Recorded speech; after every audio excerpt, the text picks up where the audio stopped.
जय जिनेंद्र मित्रों, श्री गणेशाय नमः। मैं आपका दोस्त सन्नी जैन और आप सभी का मेरे चैनल एस्ट्रो लाइफ सीक्रेट्स में हार्दिक स्वागत है। वीडियो शुरू करने से पहले आप सभी से गुजारिश है, कृपया मेरे चैनल को सब्सक्राइब ज़रूर करें ताकि नई वीडियो बनाने का प्रोत्साहन मिलता रहे। आपका दिया हुआ प्रोत्साहन ही हमें आगे बढ़ने की प्रेरणा देता है, इसलिए अपना प्यार और स्नेह ज़रूर बनाए रखें। मित्रों, आज का विषय लेते हैं। आज का विषय है वैदिक ज्योतिष अनुसार वर्ग चार्ट में दृष्टियों का महत्व। पिछले वीडियो में हमने राहु महादशा के बारे में बताया था, उसमें हमने वर्ग चार्ट के बारे में भी बताने की कोशिश की थी। तो कई मित्रों का सवाल था कि क्या वर्ग चार्ट में भी दृष्टियां लेनी चाहिए। तो आज उसी विषय को हम यहाँ पर क्लियर करने का प्रयास करते हैं। क्या वर्ग चार्ट में दृष्टियों का महत्व होता है? तो मित्रों, वीडियो को शुरू करते हैं। मित्रों, जैसा कि मेरे अनुभव में या काफ़ी विद्वान ये भी मानते हैं कि वैदिक ज्योतिष अनुसार वर्ग चार्ट में दृष्टियों का बहुत महत्व होता है। बिना दृष्टियों के महत्व के कोई भी फल कथन करना अधूरा माना जाता है। हर वर्ग चार्ट में दृष्टियों को ज़रूर कंसीडर करना चाहिए। अगर ऐसा नहीं होता तो हर ग्रह एक स्थिर राशि में बैठकर उसी भाव का प्रभाव देगा। यानी मान लीजिए कोई ग्रह वर्ग चार्ट में, जैसे हम वर्ग चार्ट नवमांश कुंडली की बात करते हैं, तो वर्ग चार्ट नवमांश कुंडली में अगर राहु केतु या शनि सप्तम भाव में बैठे हुए हैं तो इसका मतलब ये हुआ कि राहु केतु या शनि सप्तम भाव में बैठकर उसी भाव का ही फल देंगे। उसी भाव का फल स्थिर हो जाएगा, यानी उस घर का प्रभाव उसमें समाहित हो जाएगा। यानी मैरी लाइफ उस इंसान की ख़राब होगी ही होगी। उस इंसान की मैरी लाइफ अच्छी नहीं हो सकती, क्योंकि राहु सप्तम में बैठा है या केतु सप्तम में बैठा है या शनि सप्तम में बैठा है तो हम ये मानकर चलेंगे कि इस जातक की मैरी लाइफ ख़राब हो जाएगी। परंतु व्यवहारिक रूप से ये सही नहीं होता। कई बार राहु केतु या शनि बैठने पर भी इंसान की मैरी लाइफ बहुत अच्छी चलती है। इसका क्या कारण होता है मित्रों? इसका कारण यही होता है कि बाकी ग्रहों के संयोजन से और दृष्टियों के महत्व से सम्मिलित मिश्रण करके हमें जो रिजल्ट देना होता है वो ग्रहों द्वारा हमें प्राप्त होता है। यानी जो ग्रह दृष्टि डालकर उस ग्रह के प्रभाव को या तो कम कर रहे हैं या तो बढ़ा रहे हैं, उन सभी का सम्मिलित प्रभाव हमें रिजल्ट के माध्यम से बताना होता है। अगर हम ग्रहों को स्थिर मान लें तो फिर तो ज्योतिष बहुत आसान हो जाएगी। फिर तो हम आसानी से कह सकते हैं कि राहु 7th हाउस में वर्ग चार्ट में आपके बैठा हुआ है तो मैरिज लाइफ आपकी ख़राब होगी। D9 चार्ट में केतु 7th हाउस में बैठा है तो सेपरेशन होगा, आप अलग थलग रहेंगे, क्योंकि केतु तलाक करवा कर ही रहेगा। परंतु ऐसा नहीं होता। अगर मान लीजिए उसी समय गुरु तीसरे या एकादश भाव में बैठा हुआ है तो गुरु की दृष्टि सप्तम पर जाकर उस मैरिज को बचाने का कार्य भी करेगी। अगर ऐसा नहीं होता तो तीसरे या 11वें घर में बैठा हुआ गुरु अगर उसी भाव में हम कैद कर दें, उसकी दृष्टि नहीं जाएगी तो को रिजल्ट सिर्फ एक ही प्रकार से निकल कर आएगा कि मैरी लाइफ ख़राब होगी राहु या केतु के बैठने से। परंतु मित्रों, ज्योतिष पढ़ना बहुत आसान है लेकिन फल लेना बहुत कठिन कार्य है। हमें हर प्रकार के ग्रहों के सम्मिश्रण से ही फल कथन करना चाहिए। मित्रों, हम इसको उदाहरण कुंडली के माध्यम से भी यहाँ पर क्लियर करेंगे, लेकिन उससे पहले मैं आपको एक बात बताना चाहता हूँ कि मान लीजिए जो हमारी लगन कुंडली है वो हमारा चेतन मन है, और जो वर्ग चार्ट है हमारा, या कोई भी वर्ग चार्ट है या नवमांश कुंडली है, वो हमारी अवचेतन मन की अवस्था है। अवचेतन मन से जो निकला हुआ प्रकाश है वो हमारे दिमाग तक जाता है और उसकी तरंगे हमें उस कार्य को पूरा करने में सहयोग देती हैं, और जो हम सोचते हैं वो हमारा कार्य पूरा हो जाता है। जो हमारी दिमाग की निकली हुई तरंगे हैं वो मित्रों क्या है? वो ग्रहों की दृष्टियाँ ही तो हैं। जो चेतन मन में छुपा हुआ प्रकाश है वो कहीं ना कहीं ग्रहों की दृष्टियों से ही संबंध रखता है। तो मित्रों, हर वर्ग चार्ट में ग्रहों की दृष्टियों को कंसीडर करना बहुत ज़रूरी होता है। अगर ऐसा ना हो तो फिर ज्योतिष बहुत ज़्यादा आसान हो जाएगा, फिर सभी पर एक समान रूल लागू होगा। जो वैदिक ज्योतिष या किसी भी ज्योतिष पद्धति में एक समान कोई भी रूल लागू नहीं होता। हम सबका फल कथन अलग अलग होता है।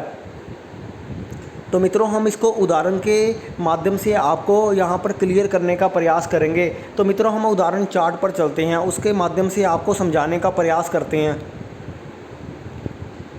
मित्रों, जैसा कि आप ये देख रहे हैं, ये मिथुन लगन की कुंडली है। ये एक मिथुन लगन की कुंडली है, लेकिन हम इसके वर्ग चार्ट में चलेंगे। यहाँ पर हम D9 यानी नवमास चार्ट ही लेंगे, लेकिन कोई भी वर्ग चार्ट हो सकता है। किसी भी वर्ग चार्ट में वही स्थिति लागू होगी जो हम D9 चार्ट में अप्लाई करेंगे, क्योंकि D9 चार्ट मुख्यतः शादी का होता है। तो शादी के संबंधित मामलों के लिए हम यहाँ पर आपको समझाने का प्रयास करते हैं।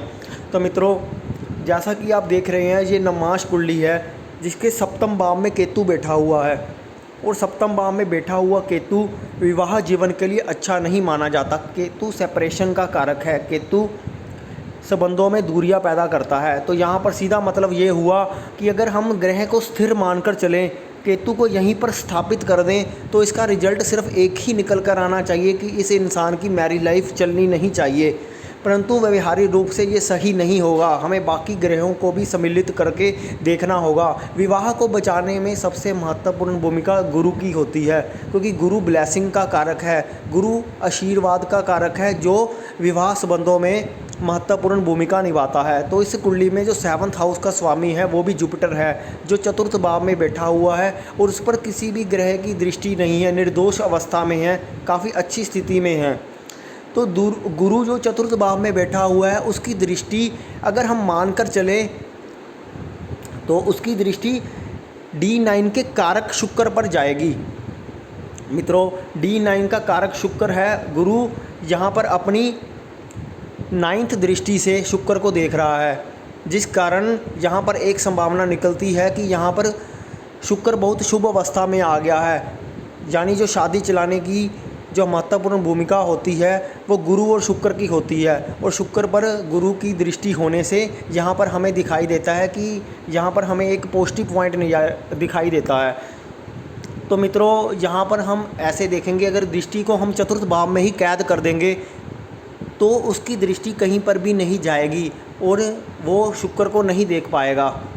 तो यहाँ पर सीधा रिजल्ट फिर यही निकलेगा कि इस इंसान की मैरिज लाइफ चलेगी नहीं। यहाँ पर मैं आपको एक चीज़ और बताना चाहता हूँ, कई मित्र शायद मेरी बात से असहमत होंगे, परंतु यहाँ दृष्टि के अलावा हमें ग्रहों की वक्री पोजीशन भी देखनी चाहिए। जैसे मान लीजिए जो लगन चार्ट है उसमें गुरु जुपिटर जो है वो रेट्रो अवस्था में है, गुरु वक्री है। अगर हम इसको D9 चार्ट में भी वक्री अवस्था को लागू करें तो हम देखेंगे कि चतुर्थ भाव में बैठा हुआ गुरु जब वक्री होता है तो वो तीसरे घर में जाता है। तीसरे घर में जाकर वो 7th हाउस पर एस्पेक्ट भी डालता है। 7th हाउस में केतु पर वो एस्पेक्ट डालता है। केतु गुरु का चेला है, गुरु जैसा आदेश देगा केतु को वैसा ही करना पड़ेगा। तो 7th हाउस में पर गुरु की दृष्टि केतु को बुरा प्रभाव लेने से रोकेगी। तो यहाँ पर हम देख सकते हैं कि गुरु की दृष्टि ने शुक्र पर दृष्टि डाली, गुरु ने 7th हाउस पर दृष्टि डाली, गुरु ने केतु पर दृष्टि डाली। गुरु ने पूरी कुंडली को यहाँ पर अपनी दृष्टि के माध्यम से प्रकाशमय कर दिया और इस इंसान की मैरिज लाइफ को बहुत अच्छी कर दिया। तो यहाँ पर हम 7th हाउस को देखकर जजमेंट नहीं कर सकते।